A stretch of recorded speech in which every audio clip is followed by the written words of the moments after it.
গণভোট আইন অধ্যাদেশ আকারে চূড়ান্ত অনুমোদন দিয়েছে উপদেষ্টা পরিষদ। দু-এক দিনের মধ্যে অধ্যাদেশের গেজেট প্রকাশ করা হবে বলে জানিয়েছেন আইন উপদেষ্টা আসিফ নজরুল। রাজধানীর ফরেন সার্ভিস একাডেমিতে গণভোট অধ্যাদেশ নিয়ে ব্রিফিংয়ে এসব কথা বলেন আইন উপদেষ্টা। জানান, গণভোটের ব্যালট হবে ভিন্ন রঙের। গণভোটে একটি প্রশ্ন থাকবে, সেই প্রশ্নের ভিত্তিতে হ্যাঁ না ভোট দেবে জনগণ। এর আগে সকাল 11টায় গণভোট অধ্যাদেশ 2025-এর খসড়ার নীতিগত ও চূড়ান্ত অনুমোদনের জন্য উপদেষ্টা পরিষদের বৈঠক শুরু হয়। গত 20 নভেম্বর উপদেষ্টা পরিষদের বৈঠকে গণভোট আইন অনুমোদন করেন প্রধান উপদেষ্টা।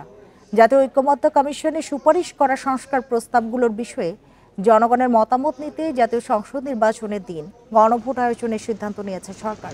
গত 13 নভেম্বর জাতির উদ্দেশ্যে দেয়া ভাষণে প্রধান উপদেষ্টা বলেন, ফেব্রুয়ারির প্রথমার্ধে ত্রয়োদশ জাতীয় সংসদ নির্বাচন আয়োজনে সরকার কাজ করছে।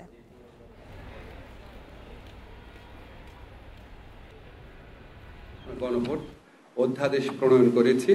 এই অধ্যাদেশটা আজকে মন্ত্রী পরিষদের সভায় চূড়ান্তভাবে অনুমোদিত হয়েছে। আমরা আশা করছি আজকে বা কালকের মধ্যে এটা গেজেট নোটিফিকেশন হয়ে যাবে।